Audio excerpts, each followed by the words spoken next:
The beef industry in the last several years has seen unprecedented high prices for feeder calves, finished cattle, replacement breeding cattle, and cull cows. It's easy to be lulled into complacency and bid our past and current profits back into replacements if we're not vigilant. As the national cowherd grows, producers have asked the question, what are replacement heifers worth and how many do I keep? This was one of the topics covered at the recent Range Beef Cow Symposium held in Colorado this past November. Welcome to this edition of the Beef Roundtable. I'm Dr. Ron Lemonade, your Beef Extension Specialist at Purdue University, West Lafayette, Indiana. The Beef Roundtable is recorded live and edited to fit the time constraints of the program. The programs are available at Beef Magazine website, youtube.com, as well as www.beefroundtable.com. And I'm Bert Rutherford, Senior Editor of Beef Magazine from Amarillo, Texas. Our first guest for today's Beef Roundtable is Dr. Scott Lake. Scott's a Nevada native who joined the University of Wyoming faculty as the Extension Beef Specialist after serving on the faculty at Purdue University for 3 years. Scott conducts applied research in the area of beef nutrition and reproduction and the interaction of those two factors. He has secured more than $3 million as the principal investigator and leads a large multi-state research project on the value of artificial insemination and the use of DNA technology in the selection process. 2013 American Society of Animal Science presented its Western Section Young Extension Award to Scott. Our second guest is Mr. Art Bartenslinger. Art is a graduate of North Dakota State University. He and his family live in Greenbrier County, West Virginia. The family operates B5 Livestock, which is a diversified cow-calf operation with strict breeding protocols that incorporate both artificial insemination and embryo transfer.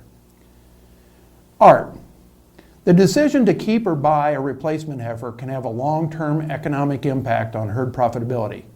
What factors do producers need to consider when making a keep, cull, or buying decision? I feel like probably the first question a producer needs to ask themselves is whether they're wanting to expand or just maintain the herd. And all producers realize how fast the cow herd can age right in front of their eyes. So certainly, we need to consider keeping a minimum of 10% just to maintain the numbers that we have. And then the next question would be is whether you want to make them or buy them. And there's pros and cons to both of those. Decide that you want to keep your own replacements.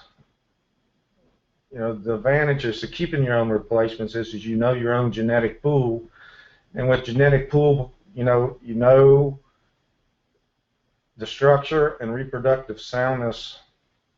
I think that's included in the genetic pool. And then the next questions you would need to ask yourselves is, the feed that you have available, the space that you have available, the labor that you have available to help you for these replacements. And then I guess also there's less out-of-pocket expense with keeping your own replacements. And then if you decide you want to buy them instead of making them, one of the advantages of buying them is that you're closer to a payday. The animal's going to be bred, and hopefully you're going to expand your genetic pool by buying them. Art, what trend have you seen in feeder calf prices and replacement heifers in your area during the last 12 to 15 months? And what do you think, looking ahead, will happen to feeder calf prices during the next 5, maybe 10 years? Well, certainly feeder calf prices since late August, certainly through September, have really fallen dramatically and continue to fall. Replacements, run on a local basis. I don't know how tested the replacement market's really been, but maybe in a regional area, we're still seeing replacements, heifers in the 2,000 range, and the cows just a tick over 2 in that area. And as far as what I think the trends are going to be in the next 5 to 10 years, you know, I wish I had that crystal ball, but certainly the best we can hope for now is just some stability to the market. If we can find a bottom, and then I think we can kind of direct from there. Scott, what are the factors that need to be considered when calculating what a replacement heifer is worth? Well, Ron, I think the number one factor that we always have to consider when valuing a heifer is what our annual cow cost is. Oftentimes we think annual cow costs, we typically think of feed costs, and that's right. But I think it goes much more than that. We need to be able to calculate other cash costs, such as vet supplies, vet bills, buildings, equipment, maybe your marketing and operating expenses. We need to really get a handle on how much it costs us to run a cow on an annual basis. Then on the other side of that, we need to know how much revenue are we gaining. We need to know how big are the calves that we're going to sell at weaning. What is the genetic potential of our cows or the replacements that we're buying or the bulls? As Art already indicated, you know, those are extremely important calculations when we're trying to do a net present value and determine the actual worth of a heifer. We need to know other things such as herd cow replacement rate. How many heifers do we need to either keep and raise, or do we need to buy? What's the future calf price going to be? As Art said, nobody really knows that. But if you look at USDA and FRAPRI and try to get an indication of what the trend is going to be in the next few years, those can help us determine what value we should place on buying a heifer. Art, to kind of follow up on that, you know, knowing your annual cow cost is so important, but my guess is that there are certainly at least some producers who've really not sat down and actually figured that out, looking at all different aspects of what might go into their annual cow cost. What do you think is a realistic cost to keep a cow for a year? I agree with you. I feel like most producers do not have an idea of what it costs to keep a cow. You know, I think it varies from region to region, depending on how, you know, the feeds available and, you know, the time of year you're calving. I mean, there's a lot of factors that are involved in it, and certainly what your land is worth. In my case, I mean, our lands can get pretty expensive, but I feel like probably in our $750 range is probably a good estimate. But I think it could vary from $500 to $1,000, and I think more from $750 to $1,000. Scott, how can a producer use these factors that you and Art just described to determine what a replacement heifer is worth? Well, there are several tools available to us out there that I think can give us a pretty good indication. And I was really glad to hear Art say what he just said, that you know, in my role as a beef extension specialist, I don't think that very many producers have a real handle on what annual cow cost is. When I talk to people and they throw me numbers of $400, I think that's a feed cost. And I think we really need to get at what our actual annual cost is. And getting back to what I started to answer here is that there's a lot of tools out there, but these tools are only as accurate as the numbers that we put in them. And but for example, for this scenario that we did for the Range Beef Cow Symposium, we used a couple templates that are available out there to the public. One of them was from Iowa State, one of them was from Kansas State, and they're simply Excel-based programs that allow us to calculate a net present value. We can put in a max bid price, a break-even cost, and then we fill it up full of assumptions, and it will kind of generate a prediction for us. The assumptions we used in our analysis was we basically took them from NOMS data or USDA data that gave us annual averages throughout the country. So, for instance, we used a 1,250-pound mature cow weight. Our genetic potential for production was 5 versus 600 pounds of weaning weight. We used annual production costs of 4, 5, 6, and 700 pounds. And I agree with what Art said. Maybe we were a little conservative. Maybe we should have went to 1,000 pounds and had a range from 5 to 1,000. But we do have a fair amount of producers in this part of the world that are fairly low input, run on a lot of rangelands. So there probably are a few $400-500 producers out there, but I think it's very few. I think we're on the upper end of 700. And then we have to, for these simulations to be accurate, we need to put in what we think the revenue is going to be in the future. So we used estimated calf prices in the future from FAPRI and USDA, and basically the trend of those, it looks like numbers are different, but the trend is going down over the next 5 years. We used the 15% cow replacement rate and a 5% discount rate. And we ran this simulation out for 5 to 10 years on both weanling and bred heifers. What we really determined was that annual cow cost drives profitability in an operation. How much we can spend on a bred heifer or replacement heifer calf is going to largely be dependent upon how much it costs us to run a cow each year.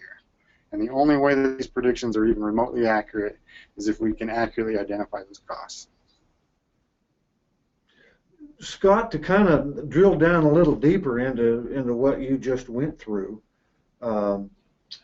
using the assumptions that you laid out, what does your analysis tell you on bred heifer replacement costs? Well, I mean, that's a good question.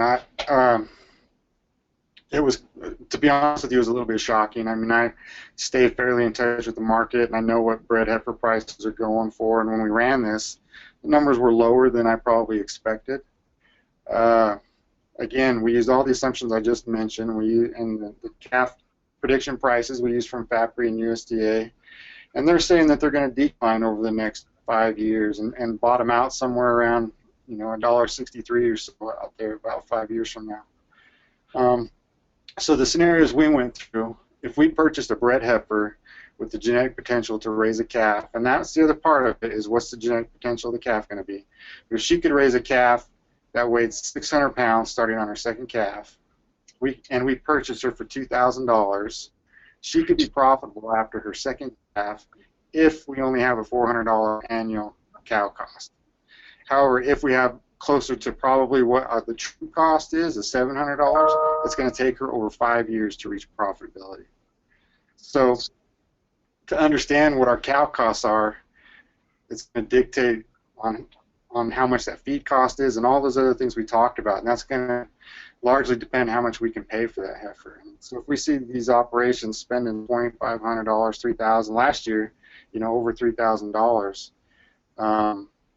we've seen a dramatic decline in that market this year, and that cost is going to be closer to $1,500, depending on what your annual cow cost is.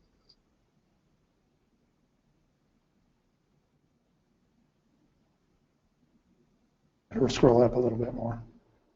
Or no, the other way, I think. Yeah, right there. Another one of those little glitches that we can edit out, okay? So Art, as a producer, do you think that the results from these simulations that Scott just talked about with commercial replacement heifers, are those prices kind of being reflected, do you think, in the current market, or are the heifers in your area selling for above or below kind of these values?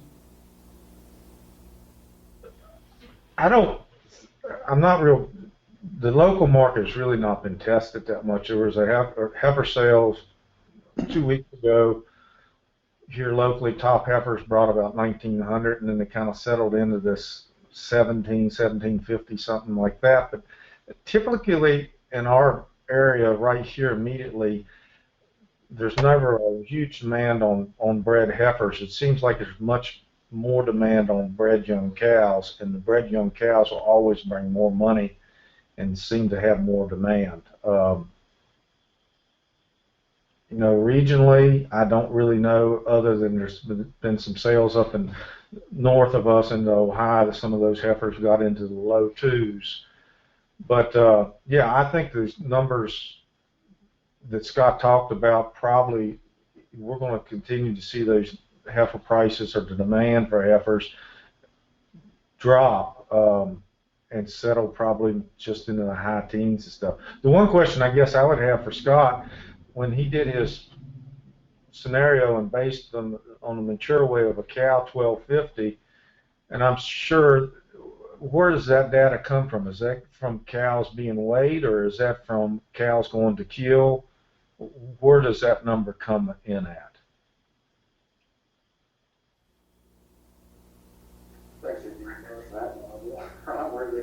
Well, and I was fortunate enough to have the opportunity to serve on the new Beef NRC recommendation rewrite, okay, that's going to come out sometime in early 2016. And then the 1250 really comes from the NOMS data, all right, which is done across the U.S. For our area, at least here in the Corn Belt, I would say that our cows are probably 150 to 200 pounds heavier than that. The cows in the north and in the Corn Belt probably are heavier. The cows in the west and southwest are probably a little bit lighter than that. If you move into Canada, they're probably every bit as heavy as our northern cows, of probably 13 and a half to 14 and a half, quite honestly. But the NOMS data says, okay, in their summary, that the national cow herd averages about 1,250 pounds, but there's lots of variation around that. And I'll point out that Scott and I worked together on putting together this net present value thing for the Range Beef Cow Symposium. So that's why I could answer that question for Scott. Well, I wasn't trying to put anybody on the spot. I just, it always kind of amazes me that we talk about, mature cow weights and stuff like that, and the average producer, certainly around here, has no idea what those cows weigh until they send a cow to kill. And, they're sending one or two types of cows to kill. They're either sending a stifled Shelly type cow that's going to weigh, probably 1,100 or less, or they're selling a fat barren cow that's going to weigh 15 to 1,600. Yeah. It's typically the two type of cows they're going to kill. And, if you're selecting cows, which I don't think there's a lot of that done here on a local level for other production things, or I think that a lot of those cows, especially in this area, are probably more like 1,400 pounds, even here. And we're pretty much totally grass, most people around here. Well, and I think one of the other factors is that if we would have raised cow weight in this scenario, we would have probably increased cow cost as well in terms of annual cow cost, because a 1,450 pound cow eats more than a 1,250 pound cow. So, our scenario of 700 pounds or $700 annual cow cost for that 1,450 pound cow is probably going to be greater. And the other thing that I'm seeing, okay, among our producers is that when you ask them from a nutrition perspective, what do their cows weigh? More often than not, they're off by 150 to 200 pounds light in what the cow really is weighing. Scott, do you kind of agree with that? Or are you seeing that? Yeah, and I think that's, cow size is a huge topic out here. I think we're on the fringe of having, decent quality grass, and then we've got a lot of desert country too. So we kind of have, it's a big topic. Everybody will tell you they got 1,150, 1,200 pound cows, but there's not that many of them out there, at least in this country. Yeah. And I agree. You go out and look at them, and some people have 1,200 pound cows, but they're in a condition score 3.5 to 4, and they ought to be 1,300 pound cows, or they're just, they're maybe misinformed or not seeing them or whatever it is, but they're lighter than people think they are, or they're heavier. They're underestimating how much they weigh. And yeah, I think the average cow size around here would be 1,300 pounds, 1,350 pounds probably. You get out further west, and then maybe they'll drop to 12 when you get to those desert cattle, but they're pretty thin too. So I realize we've gotten off subject, and got us off subject, but some of that, when you start looking at the bull studs, it really led us down that road to a point, because we keep wanting our genetics are pushing for higher performance, for larger weights and stuff like that, And you start looking in the bull studs and trying to figure out what bulls to use, and the mature weight and mature frame size of these bulls have gotten so much bigger, and it just continues to push the envelope. I'd like to comment on that, and I agree with you, Art. And you know, if you look at the old BIF, the Beef Improvement Federation guidelines, they said that a frame size 6 cow should weigh about 1,250 pounds. Well, we've got here at Purdue, we've got our research herd weighs our mature weight is about 1,420, and I've got cows that are about a frame size 6.5. All right. And so what I think is happening, in addition to the frame size issue, is that we're putting a little bit more weight on that skeleton, even though that skeleton may not be a lot bigger. In other words, we're picking cattle that's got a little bit more muscle. I don't know that that's particularly bad, but that does add cow weight within a frame size. And I think the old BIF guidelines are probably wrong, okay, for today's cows. And just to add, kind of circling back to that discussion about cow cost, Livestock Marketing Information Center in Denver, they're estimating a cow cost of somewhere around $900, and so their estimates are kind of on the upper end of that range that Art, you and Scott talked about. And I don't know what they use, what inputs went into calculating that. I don't know what cow size they used to go into that, but anyway, their estimates are kind of on the upper end of that range of annual costs. Scott, to again kind of just sort of drill a little deeper into some of those assumptions and some of those numbers, how do your simulations relate to any given cow-calf operation? Well, that's a good question, and I think it's important to note that these numbers may not fit anybody. It's strictly an average, and the assumptions we use, same as the average rancher out there. I mean, we tried to use the best we could for average national herd data, but I mean, you know what an average means is there's people on both sides of it a long ways away. So our goal was not to tell people exactly what they should be paying for a heifer. Our goal was is more the process, the thought process of analyzing net present value, determining what your annual cow costs are, and to try to put a value on what that heifer will make in the future based off of predicted calf prices.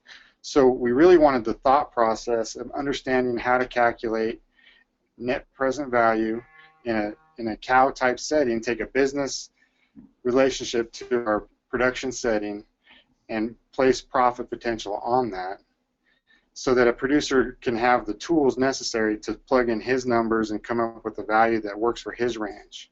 And the bottom line is what are the input and output prices going to look like in the future, and how much risk is the ranch willing to take. And so there's tools out there that will help us try to calculate both of those and achieve a value that hopefully makes sense to you as an individual producer. So I probably kind of talked around in circles there, but the point of this process was not to tell each individual, tell Art exactly how much he should be paying for a heifer. It's more the thought process of how to arrive at that value. Scott, I'm going to add one more comment to that, and you guys at Wyoming have got on the web a couple really nice Excel templates, okay, that you can go in and you can actually calculate your annual cow cost. So you can put your buildings in, and you can put depreciations on equipment, and allocate 20% of your tractor to one operation or one enterprise versus another one. And I found that to be pretty useful, okay, in kind of getting a handle on what cow costs are for a given operation. And it's a pretty easy spreadsheet to use. Yeah, we've got a couple excellent extension educators who are economists, and they've created some partial budgeting tools, and they are really handy for developing these sorts of things. And you can keep it as simple or get as in-depth as you would like to on them.